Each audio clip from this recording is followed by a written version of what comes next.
পাঠাইছিলাম, তোমাদের সামনে হক্কানি উলামায়ে কিরাম যুগে যুগে পাঠাইছিলাম, তখন তোমরা কোরআনের কথা শোনো নাই, তখন তোমরা হাদিসের কথা শোনো নাই, আলেম উলামার কথা তোমরা শোনো নাই। এই জন্য আজ কিয়ামতের ময়দানে তোমাদেরকে অন্ধ অবস্থায় আমি আল্লাহ রাব্বুল আলামিন উঠাইছি।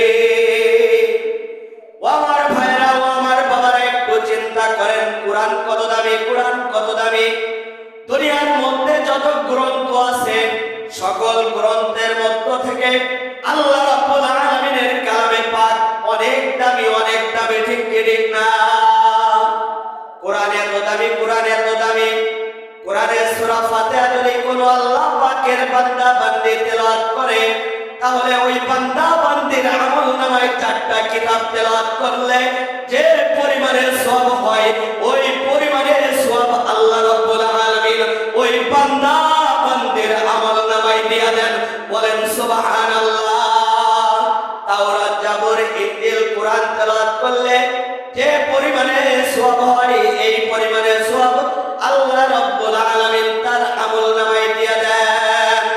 শুধু তা নয়, শুধু তা নয়, কোরআন এত দামি, কোরআন এত দামি, কোরআন এত দামি।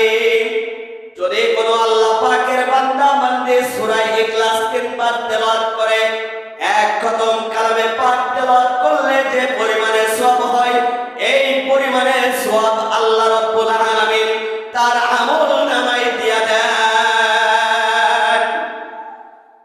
মজা লাগতেছে? কোরআন এত দামি, কোরআন এত দামি। ও আমার ভাইরা, ও আমার বাবারা, একটু চিন্তা করেন পর্দার আড়ালের মা ও বোনেরা, গান বাজনা ছেড়ে দেন, গান বাজনা ছেড়ে দিয়ে কোরআনের ভিতরে আসেন। যদি আপনি কোরআনের ভিতরে আসতে পারেন, তাহলে আপনি দুনিয়াতে দামি হবেন, আখিরাতের জন্য আপনি দামি মানুষে পরিণত হবেন। কোরআন কত দামি, কোরআন কত দামি। কোরআনের সঙ্গে যার ছোঁয়া লেগে যায় সেই জিনিসটা দামি হয়ে যায়, ঠিক কি ঠিক না? কোরআনের সঙ্গে রাতের ছোঁয়া লাগছে, রাত কত দামি হয়েছে। ইন্না আনসালনাহু ফি লাইলাতিল কদর। আল্লাহ রাব্বুল আলামিন বলতেছেন, হাজার রাতের মধ্য থেকে, হাজার রাতের মধ্য থেকে সব থেকে দামি রাত আমি আল্লাহ রাব্বুল আলামিন কোন রাতকে বানাইছি? 31st night. কথা কয় না? কোন রাত? কদরের রাতকে আমি আল্লাহ রাব্বুল আলামিন সব থেকে দামি রাত বানাইছি। কোরআন কত দামি, কোরআন কত দামি। একটু চিন্তা করেন কোরআন কত দামি। কোরআনের সঙ্গে মাসের ছোঁয়া লাগছে, মাস দামি মাসে পরিণত হয়েছে। ও আমার ভাইরা, ও আমার বাবারা, শুধু তা নয়, কোরআনের সঙ্গে চোর ডাকাতের ছোঁয়া লাগছে, চোর ডাকাত দামি মানুষে পরিণত হয়েছে। কোরআনের সঙ্গে টাটকা কাফেরের ছোঁয়া লাগছে। ওমরে ফারুক রাদিয়াল্লাহু তাআলা আনহুর নাম আপনারা শুনেছেন। এই কোরআনের সঙ্গে ছোঁয়া লাগার কারণে ওমরে ফারুক রাদিয়াল্লাহু তাআলা আনহু দামি মানুষে পরিণত হয়েছে। আল্লাহর হাবিব সাল্লাল্লাহু আলাইহি ওয়াসাল্লাম পয়গম্বর বলেন, আমি হলাম শেষ নবী, আমার পরে আর কোন নবী আসবে না, আমার পরে আর কোন নবী আসবে না। যদি আমার পরে নবী হিসাবে যদি কেউ দুনিয়াতে আসতো, ওমরে ফারুক রাদিয়াল্লাহু তাআলা আনহু নবী হিসাবে আসতো। বলেন সুবহানাল্লাহ। এই কোরআন আমরা ছেড়ে দেব না? পড়বো? পড়বো না? ঠিক ঠিক না? কোরআন আমরা পড়বো। কোরআন যদি আপনি আমি পড়তে পারি, তাহলে কত দামি, কত দামি হব। দেখেন, একটু চিন্তা করেন কোরআন কত দামি, কোরআন কত দামি। কোরআন পড়তে পড়তে যদি কোনো আল্লাহ পাকের বান্দা বান্দির মৃত্যু হয়ে যায়, মৃত্যু হওয়ার সঙ্গে সঙ্গে ওই বান্দা বান্দি বিনা হিসাবে জান্নাতে চলে যাবে। একটা ঘটনা শোনাই। এক লোক শুনেছে, আলেমের মুখ থেকে শুনেছে যে কোরআন এত দামি, কোরআন এত দামি। কোরআন পড়তে পড়তে, কোরআনের শিক্ষা অর্জন করতে করতে যদি কোনো আল্লাহ পাকের বান্দা বান্দির মওতের বিছানায় পড়ে যায়, মওত হয়ে যায়, তাহলে ওই বান্দা বান্দি বিনা হিসাবে জান্নাতে যাবে। এক মুরব্বী শুনেছে, অনেক বয়স মুরব্বীর, শোনার পরে মুরব্বী কি করতেছে, মুরব্বী দৌড়ায় মসজিদের ইমাম সাহেবের কাছে চলে আসছে। মসজিদের ইমামের কাছে এসে বলতেছে, ইমাম সাহেব, দুনিয়াতে আমি সব পেয়েছি, দুনিয়াতে আমি সব করেছি, কিন্তু আমি একটা জিনিস পাই নাই, একটা জিনিস আমি শিখি নাই। ইমাম সাহেব বলতেছে, কি আপনি শিখেন নাই? বলতেছে, আমি কোরআন তেলাওয়াত করতে পারি না, আমি কোরআন তেলাওয়াত শিখব, আমাকে কোরআন তেলাওয়াত শিখাইতে হবে। ইমাম সাহেব তখন চিন্তা করতেছে, এই বুড়া শেষ বয়সে কোরআন তেলাওয়াত শিখতে আসছে, এখন তো আর কোরআন তেলাওয়াত শিখতে পারবে না, গালের ভিতরে দাঁত নাই, একটা বলতে আরেকটা বলে। ইমাম সাহেব বলতেছে, এখন কি আর শেখার সময় আছে? এখন কি আপনি পারবেন? বুড়া বলতেছে, শুনে রাখেন ইমাম সাহেব, শুনে রাখেন ইমাম সাহেব, আমি যদি নাও পারি তবে আমি চেষ্টা করব, আপনি আমাকে কোরআন তেলাওয়াত শিখাইবেন। ইমাম সাহেব বলতেছে, আচ্ছা তাহলে আগামীকাল থেকে আপনি একটা লাল কায়দা কিনে আনবেন, একটা রেল কার্ড কিনে আনবেন। এই কথা বলার পরে বুড়া কি করেছে, পরের দিন একটা লাল কায়দা কিনে নিয়ে ইমাম সাহেবের কাছে আসছে। আসার পরে ইমাম সাহেবকে বলতেছে, ইমাম সাহেব, আপনি আমাকে পড়ানো শিখান, পড়া শিখান। ইমাম সাহেব পড়াইতেছে, বুড়ার মেধায় ধরে না, বুড়ার মাথায় ধরে না। বুড়া কি করতেছে, বলতেছে যে আপনি আমাকে দরকার হয় প্রতিদিন একটা করে হরফ শিখান। প্রথম দিন ব্যক্তিকে শিখাইছে আলিফ, আলিফ বলার পরে ব্যক্তি চলে গেছে, আলিফ সবকটা নিয়ে চলে গেছে। চলে যাওয়ার পরে এইভাবে এক এক সপ্তাহ ফেলায় 4টা অক্ষর শিখেছে। কয়টা অক্ষর? 4টা অক্ষর শিখেছে। আলিফ বা তা সা, এই 4টা অক্ষর শিখেছে 4 সপ্তাহ ফেলায়া। 4 সপ্তাহ ফেলায়া যখন 4টা অক্ষর শিখেছে, 4টা অক্ষর শেখার পরে ব্যক্তি 5 সপ্তাহের দিনে যখন ইমাম সাহেবের কাছে আসবে, এমন সময় ইমাম সাহেবের কাছে সংবাদ চলে আসছে, ওই ব্যক্তির ছেলে মেয়ে, ওই ব্যক্তির বড় ছেলেটা দৌড়ায় চলে আসছে।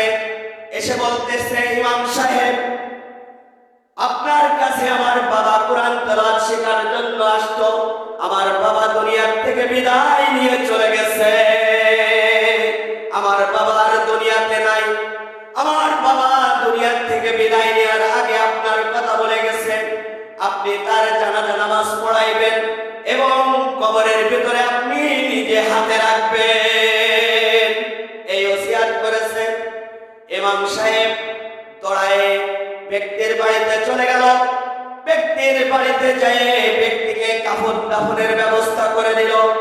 ব্যক্তিকে কাফন দাফন করায়া ব্যক্তিকে কি করলো, কবরের ভিতরে রেখে ইমাম সাহেব বাড়িতে চলে আসছে। বাড়িতে চলে আসার পরে ইমাম সাহেব রাতের বেলায় ঘুমাইছে।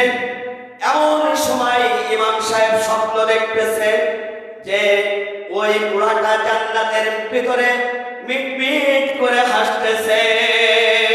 আল্লাহু আকবার।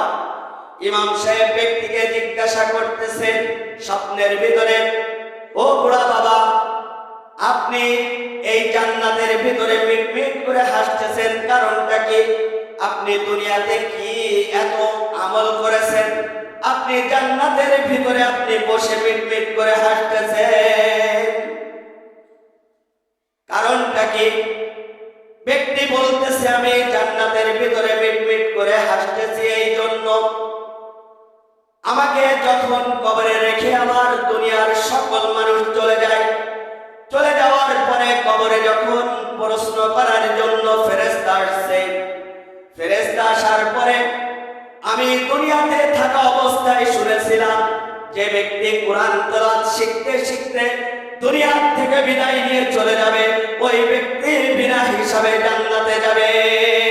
কবরের ভিতরে যখন আমাকে প্রশ্ন করা শুরু করেছে, মার রব্বুকা মা দীনুকা মান নাবিয়ুকা, যখন আমাকে বলছে, তখন আমি ফেরেশতার কাছে আমি বলেছি আলিফ বা তা সা। আল্লাহু আকবার। আমাকে যে কয়বার প্রশ্ন করেছে সেই কয়বার আমি বলেছি আলিফ বা তা সা। ফেরেশতা বলে এটা আবার কি? ফেরেশতা কি বলতেছে? এটা আবার কি? বলতেছে আলিফ বা তা সা। সে যা জানে তাই বলতেছে। ফেরেশতা না পেরে আল্লাহ রাব্বুল আলামিনের কাছে চলে গেছে।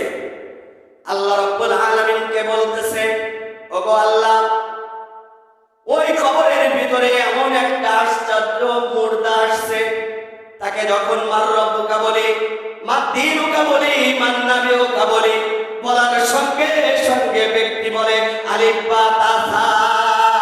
এই ছাড়া আর কোনো জবাব দেয় না। আল্লাহ রাব্বুল আলামিন ফেরেশতাদেরকে বলতেছে, এ ফেরেশতা থামো, দেখি আমি ব্যক্তির কাছে যে জিজ্ঞাসা করি। ব্যক্তির কাছে জিজ্ঞাসা করতে গেল, আল্লাহ রাব্বুল আলামিন বলতেছে, কি রে মুর্দা, তোর কাছে যখন ফেরেশতা এসে জিজ্ঞাসা করে তুই খালি শুধু বলিস আলিফ বা তা সা, কারণটা কি? বলতেছে, ওগো আল্লাহ রাব্বুল আলামিন শুনে রাখেন, আপনার হাবিব যে কথাগুলি বলেছে এই কথাগুলি কি সত্য? বলতেছে হ্যাঁ সত্য, আমার হাবিব যে কথাগুলি বলেছে সত্য, এর মধ্যে কোনো সন্দেহ নাই। তখন বলতেছে আপনার হাবিব বলেছে যে ব্যক্তি কোরআন তেলাওয়াত শিখতে শিখতে দুনিয়া থেকে বিদায় নেবে, ওই ব্যক্তিকে বিনা হিসাবে জান্নাত দিবে আল্লাহ রাব্বুল আলামিন। তার কোনো প্রশ্নের জবাব লাগবে না, এই কথা আপনার হাবিব বলেছে। আমি যেটা জানি সেটা বলেছি, আমি যেটা জানি সেটা বলেছি। আল্লাহ রাব্বুল আলামিন ফেরেশতাদেরকে ডেকে বলতেছে, তাকে আর কোনো প্রশ্নের দরকার নাই, তাকে আর কোনো প্রশ্নের দরকার নাই। আমার হাবিব তার কাছে মাধ্যমে বলেছে, যে ব্যক্তি কোরআন তেলাওয়াত শিখতে শিখতে মারা যাবে, ওই ব্যক্তিকে বিনা হিসাবে জান্নাত দিয়া দিবেন আল্লাহ। ও আমার ভাইরা, ও আমার বাবারা, বিনা হিসাবে জান্নাত যদি পেতে চাই, তাহলে আপনার আমার মওত এমন হতে হবে, কোরআন তেলাওয়াত শিখতে শিখতে মারা যেতে হবে, কোরআনের পাখি হতে হবে, কোরআনের পিপাসায় পিপাসিত হতে হবে, ঠিক না? কিন্তু তা করব কিভাবে?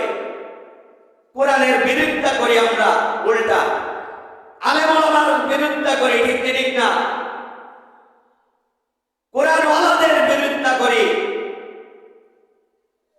আমরা কিভাবে জান্নাত পাবো? জান্নাত পেতে হলে কোরআন ওয়ালাদের সম্মান করতে হবে, কোরআন ওয়ালাদের সঙ্গে থাকতে হবে, ঠিক না? কোরআন এত দামি, কোরআন এত দামি, ব্যক্তিকে আল্লাহ রাব্বুল আলামিন বিনা হিসাবে জান্নাত দিয়ে দিল। শুধু ব্যক্তি ছিল এমন ব্যক্তি কোরআন তেলাওয়াত শিখতে শিখতে মারা গিয়েছে। ও আমার ভাইরা, ও আমার বাবারা, আমি একটা প্রতিষ্ঠান চালু করতেছি, এই হাসপাতাল মোড়ে আত-তাকওয়া হিফজুল কোরআন মাদ্রাসা। আপনাদের সন্তানদেরকে এখানে ভর্তি করার জন্য আপনারা উদ্বুদ্ধ করবেন আপনার সন্তানকে। কোরআনের হাফেজ যদি আপনার আমার একটা সন্তান থাকে, কাল কিয়ামতের ময়দানে ওই সন্তান আপনাকে সুপারিশ করে জান্নাতে নিয়ে যাবে। এজন্য আমরা কোরআনের হাফেজদের পিতা হতে চাই কি চাই না, জোরে বলেন। আর মুরব্বী বাবাদের জন্য আমি বয়স্কদের একটা কোরআন শিক্ষার ব্যবস্থা করব। সেটা হলো এশার নামাজের পরে আমরা সেখান থেকে কোরআন তেলাওয়াত শেখার জন্য চেষ্টা করব। আর এর জন্য যদি আপনার আমার মৃত্যু হয়ে যায়, তাহলে বিনা হিসাবে আল্লাহ রাব্বুল আলামিন জান্নাত দিয়া দিবেন।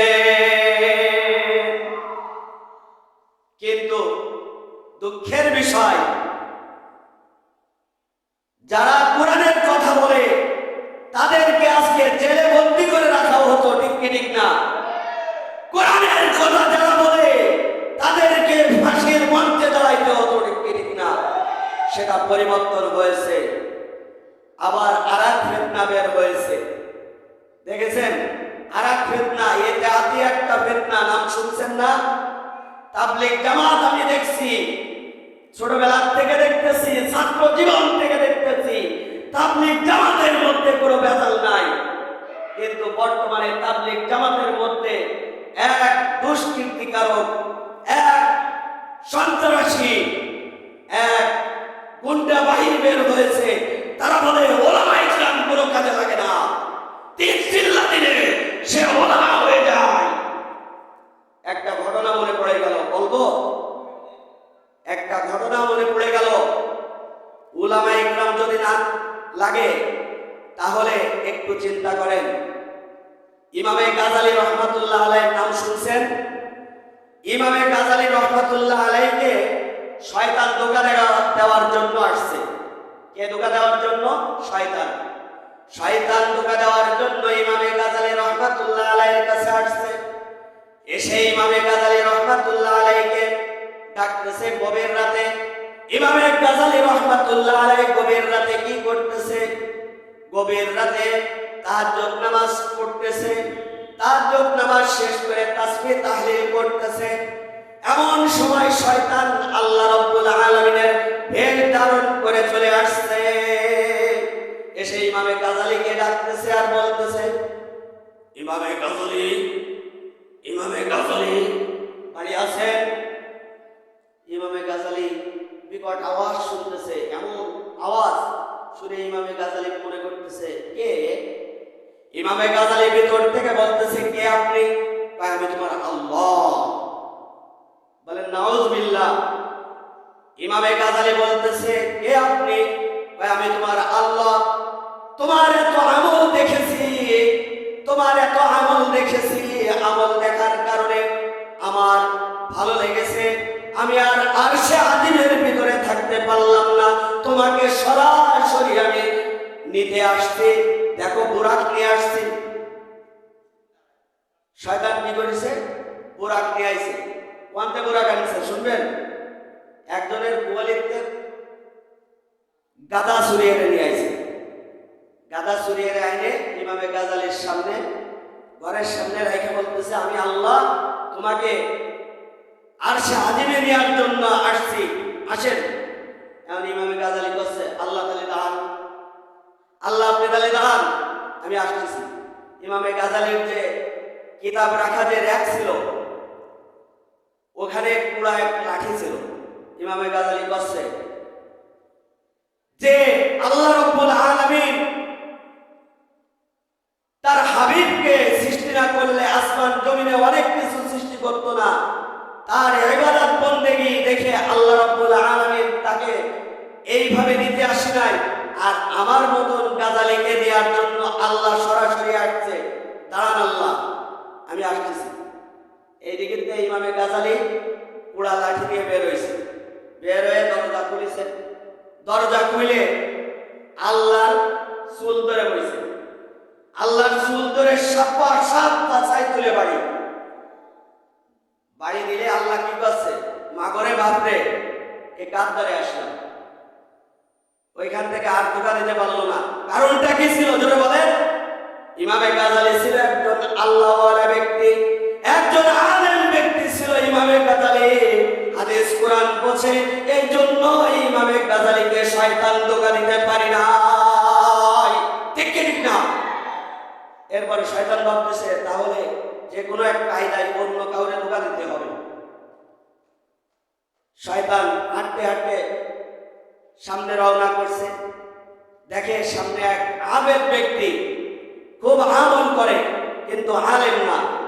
শয়তান চিন্তা করতেছে, আলেমকে যখন ধোকা দিতে পারলাম না, তাহলে এই আবেদকে ধোকা দিয়ে আমি আজকে সফলতা অর্জন করব।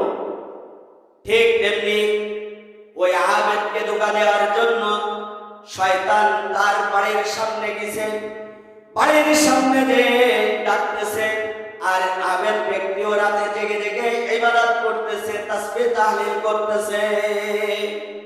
এমন সময় ওই আবেদের কাছে যে বলতেছে, নামটা ধরে বলতেছে, ধরে না ছিলেন আব্দুর রহমান।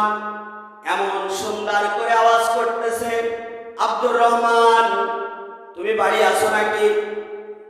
বলতেছে আছি। কে আপনি? বলতেছে আমি তোমার আল্লাহ। বলেন নাউজুবিল্লাহ। এখন আবেদ ব্যক্তি বলতেছে আল্লাহ আমার বাড়িতে আইছে, কারণ নাকি? এখন আবেদ ব্যক্তি জিজ্ঞাসা করতেছে আল্লাহ তুমি আসছো কারণটা কি? বলতেছে এ আব্দুর রহমান তুমি এত ইবাদত বন্দেগি করো, তোমার এই ইবাদত বন্দেগি দেখে আমি আর সহ্য করতে পারি নাই, তোমাকে নিতে আসছি। আর সে আজিমে নিয়ে যাব, সিদরাতুল মুনতাহায় তোমাকে নিয়ে যাব, এই জন্য আমি আসছি। শুধু আমি একলা আসি নাই, পুরা নিয়ে আসছি।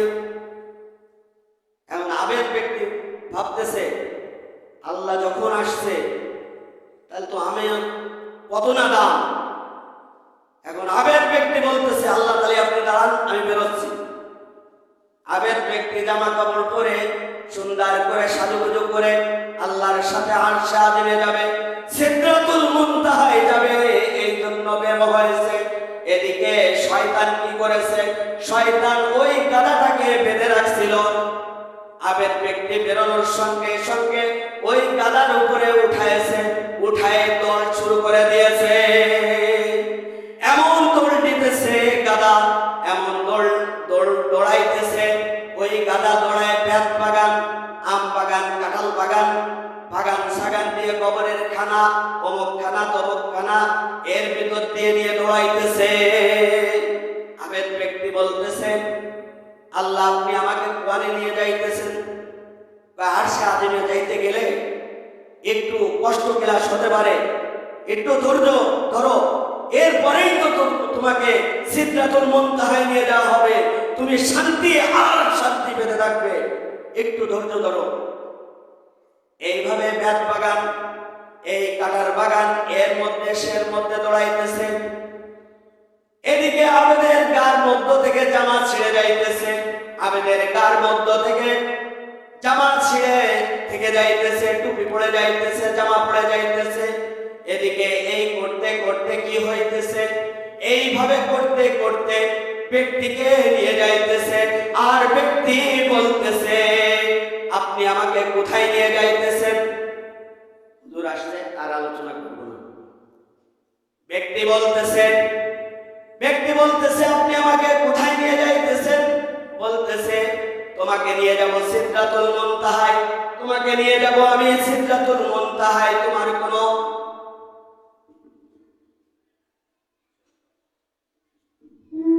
ব্যক্তি বলতেছে তোমাকে নিয়ে যাব সিদরাতুল মুনতাহায়, তোমার চিন্তার কোনো কারণ নাই।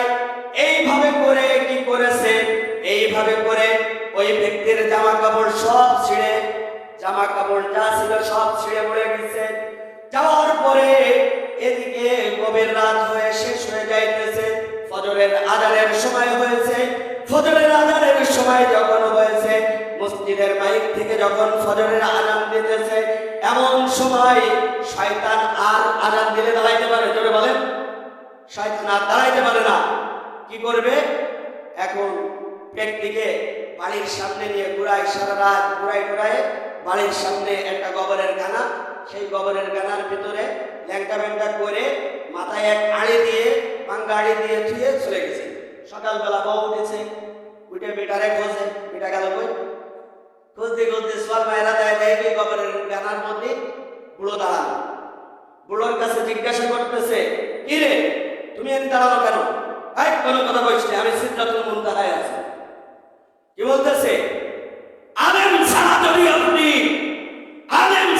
আপনি তাবলীগ করেন, আলেম ছাড়া যদি আপনি এক পা টানান, আপনাকে শয়তান দোকানে বাধ্য। ঠিক না? আলেম ছাড়া আপনার তাবলীগ হবে না, আলেম ছাড়া আপনি কোনোদিন কামিয়াবি হতে পারবেন না।